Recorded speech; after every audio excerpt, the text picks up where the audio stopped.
we can turn around and become maybe the minority, the group, okay, more students manage to graduate high school and go to college. And we are so lucky in Kalamazoo. We have the Latino, the Kalamazoo promise. But really, there is no excuse.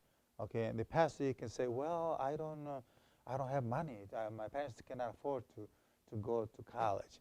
Well, KPS doesn't ask for included for legal status. Okay, there is a regulation. There is some conditions that you have to be in KPS. You have to live in the district. If you are in KPS from kindergarten to 12, they graduate from KPS, you can go to any public college or community college in Michigan. And this is unbelievable. This is something. What a gift. Okay, and I think the school is trying to promote this college-going culture. Okay, they think this right from the beginning. Our kids can make it. Yes, we can dream high. Okay, I can go. I can be a pilot. I can be an engineer. Or if I had some skills, I would like to do how to fix refrigerators or furnace or a mechanic, whatever. We can provide all the. There's a lot of those opportunities, but we need your help, and also mostly probably the parents. What we need is because together alone we cannot do it. Okay, we need the support of the parents, and that's what I would like to get some help from you. We can work with the parents to encourage the kids. They can do it. Just a couple of nights ago, I was visiting a home, and I was kind of interested when I was talking to the parent. I said, you know, you need to tell your child that you love him, you care. The poor lady started crying. I felt kind of bad. But sometimes we need. I'm not going to teach parenting skills to the parents, but maybe somebody can help them to give some ideas how to work. Because our parents are so busy and trying to earn some money to pay the bills. And sometimes the kids are themselves, the TV, the babysitter, and we need some of that help. I think we will do the job at school, but we need the kids to come every day, okay? And with the idea that they can learn, that they want. We provide bilingual services, for example, tutoring after school. The teachers stay after school, but the kids need to stay. I see the other organizations I help them with tutoring. I think we all together, if we all aim to the same goal and we put it in the brains of these kids, I think maybe we manage to get more kids to succeed. Let's change that Latino pride. I would like to see more students in the honor roll list. Okay, more Latinos participating in the arts and music and sports. And we don't see too many of those kids. And we have those opportunities, but we need to find some ways that their families help us to encourage them. Okay? International Media Exchange is an organization that I formed as a nonprofit a few years ago. And the purpose is to create media projects to encourage our children to use media and promote our community. So one of the first things we're doing is partnering up with Edison School. They have an actual production studio here that later, Anthony, if anybody wants to stay, can get a tour of and see where our Latino children are going to start working in media projects. Every Monday at 3:30, Eric Ramos, Eric, could you stand up for a second? And Anthony in the back there will be working to create classes to help in the Latino community. In other words, we want to develop videos that will show our community what is happening out there. If your organization wants to team up with them, they're offering to have classes to take that forward. As Mary Macy mentioned on our teaching Spanish classes, the whole purpose of those classes are to get the groups that are participating to help our Latino families. In other words, they'll probably at the end of the class bring our Latino families and try to integrate the traditional community that's learning Spanish with some of the Latino families.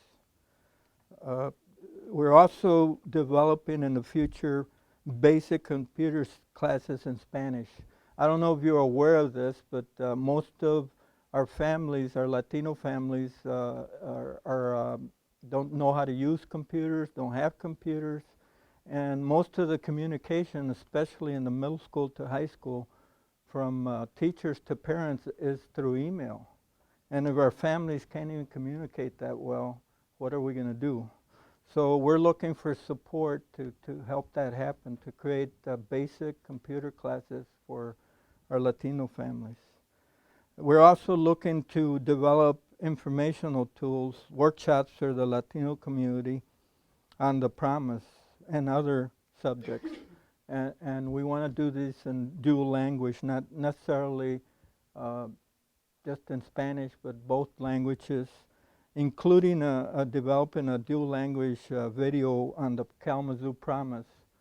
A lot of our Latino families, especially first, second generation, don't really understand the promise and what's available out there. So we're asking your help to develop a dual language video on the promise. We're also looking at developing basic financial literacy classes with a partnership of the credit unions, the banks, and others, so that we can have them in Spanish. A lot of our families are disconnected from the community because of financial literacy issues, so we're looking at working with that.